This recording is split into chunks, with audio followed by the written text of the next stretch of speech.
Willkommen, bienvenue, and welcome back to the Modding of Isaac with Lyte. And today, we're going to cover initializing tiers and working with external files.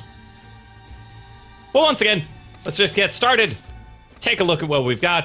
Let's go in with Cain.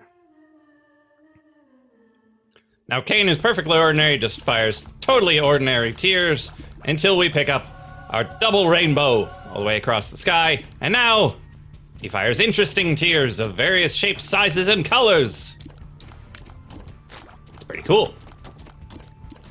Now, these tiers also deal different damage depending on their size. Now, why that one was invisible? Not entirely certain.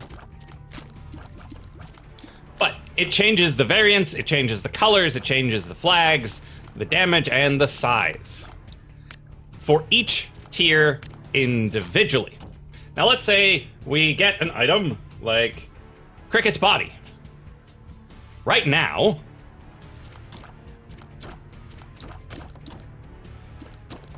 our range does not appear to be good enough to really get the full effect. So let's start over with somebody different who's got enough range to make it work. So grab Isaac, double rainbow, Cricket's body, and now you can actually see the multiple shots coming off, and each of the extra shots is a different shape and different color. Now, that's just one way of doing what we want to do.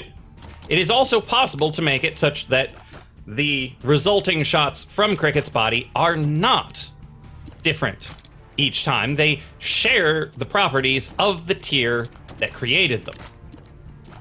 And we're going to be going over that in this episode as well. So let's head over to the code, take a look at how it works. So here we are with our standard boilerplate at the top, register the mod, grab the game, but then we've got something a little different right here, where we load this external file, we have require, and then helpers.lua. So if I head over into the folder, you'll notice in addition to my main.lua right here, I have helpers.lua in addition. And what this does is it opens up helpers.lua, grabs all of this code, and then shoves it right here inside of this code. You follow? This way, you can take an enormous main.lua and break it down into manageable chunks. So these things, our norm and HSV to RGB, I could use for a lot of different things, a lot of different mods. So if I write them well once, I can just bring this file and copy it into all of the different mods that need it. And I don't have to worry about copying and pasting and making sure I've got the current version and updating every mod that has it. You just find this file and you make sure all of the version numbers or modification dates match. But there is one caveat when doing this. This require does get run every time you load your mod, but it doesn't actually reload this file. So if you're in the game and you're like, oh, I made a mistake in there, you make a change, and then you do the Lua mod and then the name of your mod to reload it, it reloads your main.lua completely. But it will not reload helpers.lua or any other required file. It will not reload it multiple times. So if you want to update something in one of these extra files, you actually have to shut everything down and start it back up again. Now, I don't know if you need to just completely deactivate your mod and turn it back on, but I'm fairly certain you need to turn the game itself off and turn it back on again. So if you're in active development, if you're working on getting rid of bugs in these external files, don't. Get this code working first in a main.lua.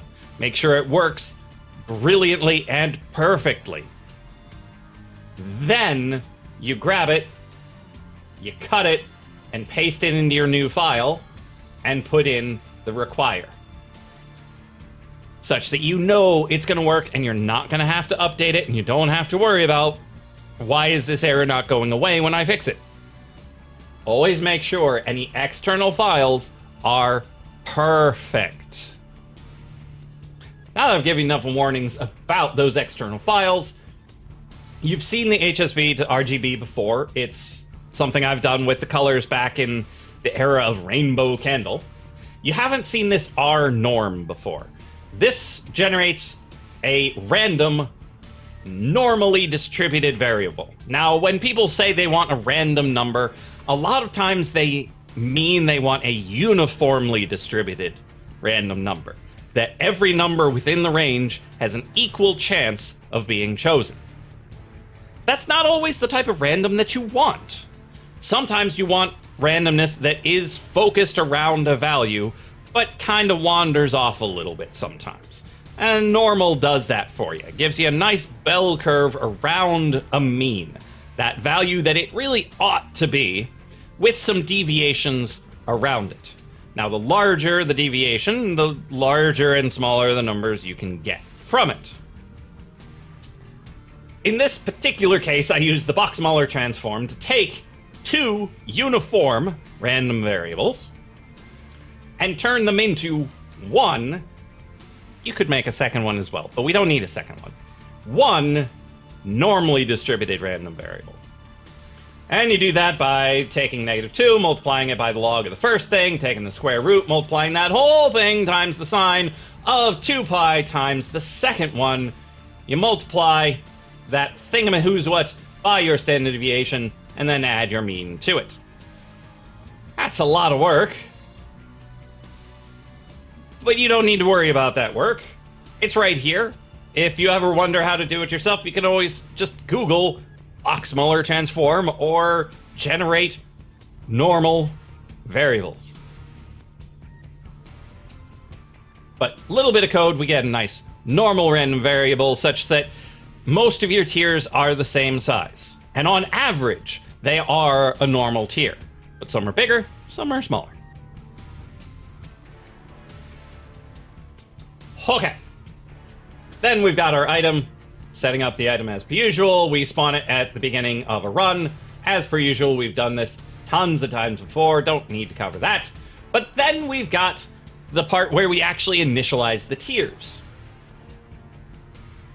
So we've got a callback. MC post tier init. So whenever a tier is initialized, we run this function. So when it comes into being.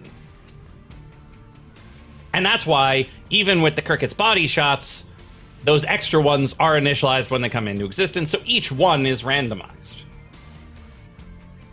I'll show you how to do it before I show you that's not the only way to do it. So it brings you up to this function, and it gives you the tier object, so an entity tier of the thing that was just created. Now, it doesn't give you the player, because it doesn't care about who or what caused it to be. So you have to grab the player from Isaac itself to check whether or not they have the rainbow collectible that will make it do all these fun random things. Okay, from there we do all the fun things. We generate a random new variant. So new variant, math.random31. So this gives you a random number between 1 and 31. Unfortunately, we want random numbers between 0 and 30. So we subtract 1 from it. Okay? Then there are a couple of variants that don't behave well. Those variants are Chaos Card and Bob's Head. And so Bob's Head is number 4. If it sees that it's 4 or greater, it adds 1 to it. So it skips over 4, 5, 6, 7, 8, 9, onward. And then if that new thing is 9 or more, we add another 1 to it to skip Chaos Card. New variant is new variant plus 1. So these two lines are just to skip the two that don't behave well. They have special things that make them change their size appropriately, and it just doesn't react well to what we're doing here. Then, if the tier variant, so the tier's current variant, is not the new variant, then you change its variant. Because we've got that weird thing where if you try to set its variant to what it already is, it disappears. Poof. So if it's actually a change, then change it. Okay, so that's how we get all the fancy shapes. The bones, the nails, all that. Okay, then we have a new flag. Once again, random number between 1 and 54, but we want 0 and 53, so we subtract 1. And then we take 1 and shift it to the left that many times. Well, shifting to the left is really just multiplying by 2, but in a way that computers like. So if you check the enumerations in the Lua docs, let me pull those up real quick.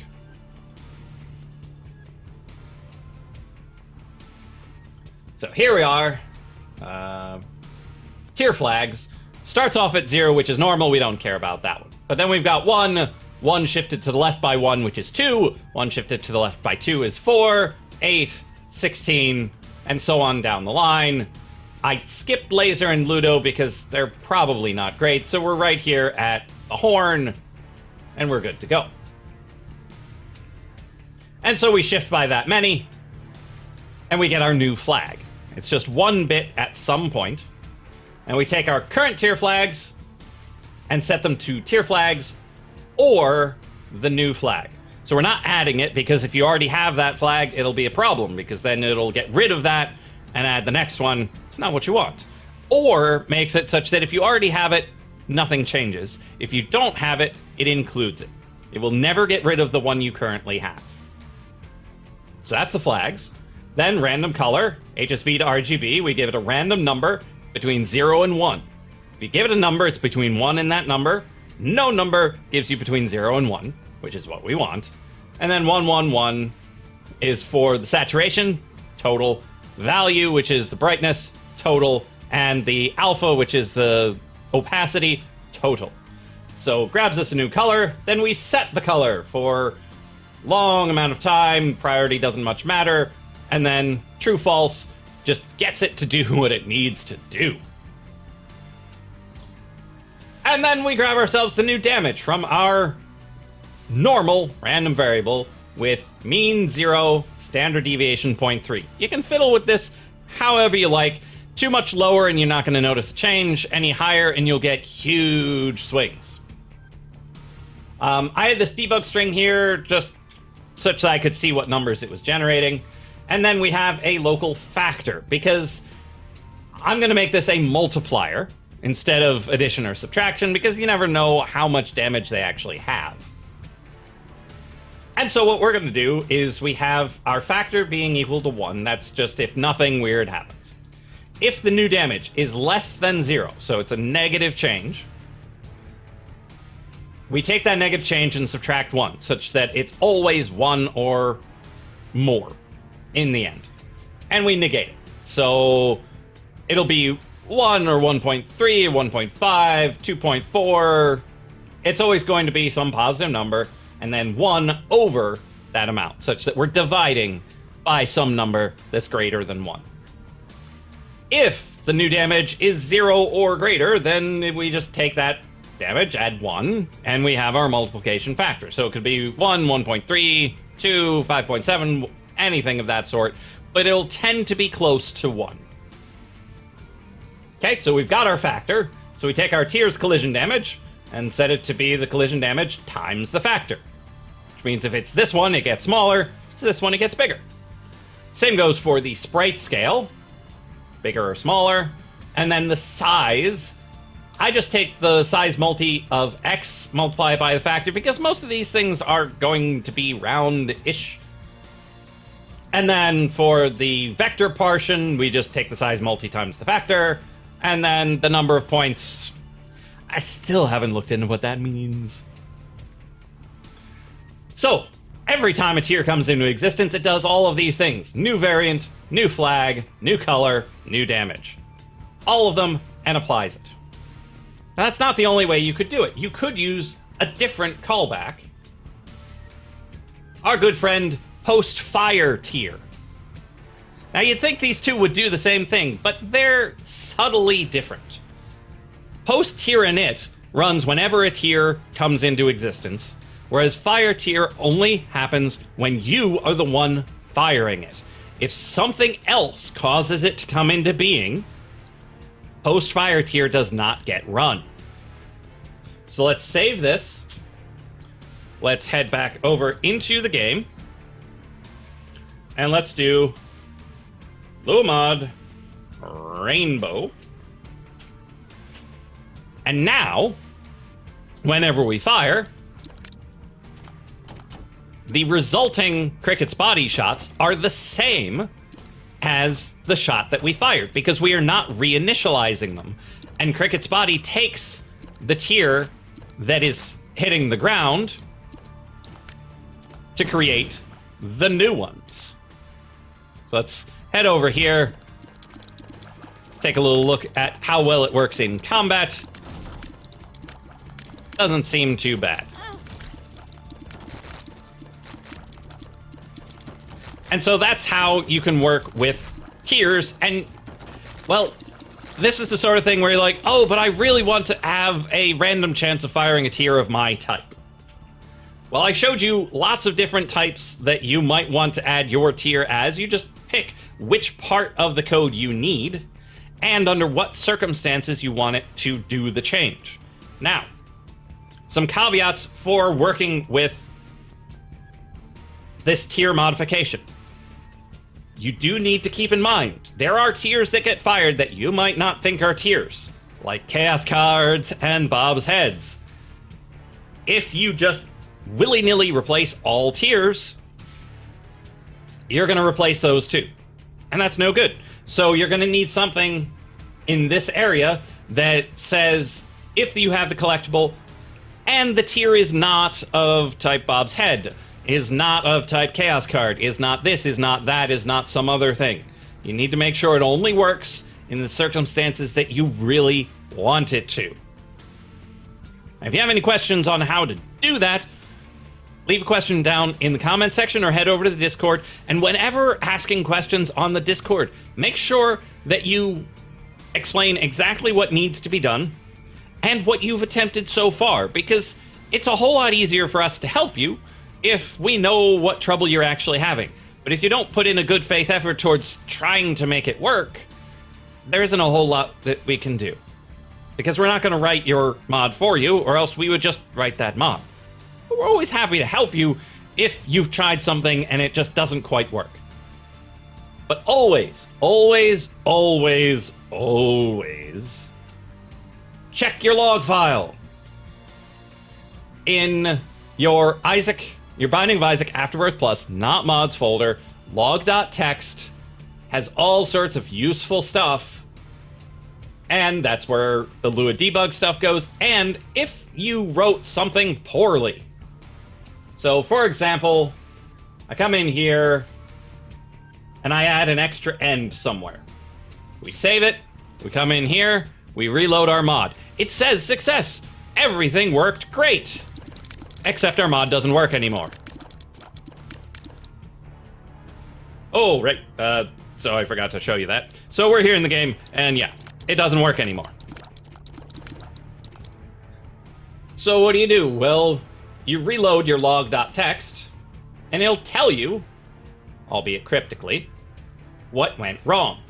So you come in here and you look at it, error, blah, blah, blah, line 59, expected at end of file, got an end. So come in here, go down to line 59, we see an end. Goodbye, end. Save. Head over into Isaac. Reload. Hey, look, it works like a dream. So to recap, we've got two new ways of initializing tiers. There's also on tier update on render on collision. We'll cover collision in the future, because collision only works against entities, so you need something else when it collides with the grid. So we've got those two callbacks, and when working with an external file, because your mod is just getting too darn big, use require, then the name of the file. You put the file in the same place as main.lua. You might be able to add a folder and just use a longer name when doing the require stuff, which might be a good plan. Make a folder, put a bunch of files in it, reference them by the name of the folder / the name of the file. But don't start doing that until you know that file works perfectly. So the code that's going into that file, you need to have tested it rigorously to make sure it's perfect before you move it outside, because if you try to make any changes, it's going to be really annoying to have to reload them. But that's all for this episode. I know it's been a while since I made one of these. I'll try to be better going on, but I've just had so many things going on.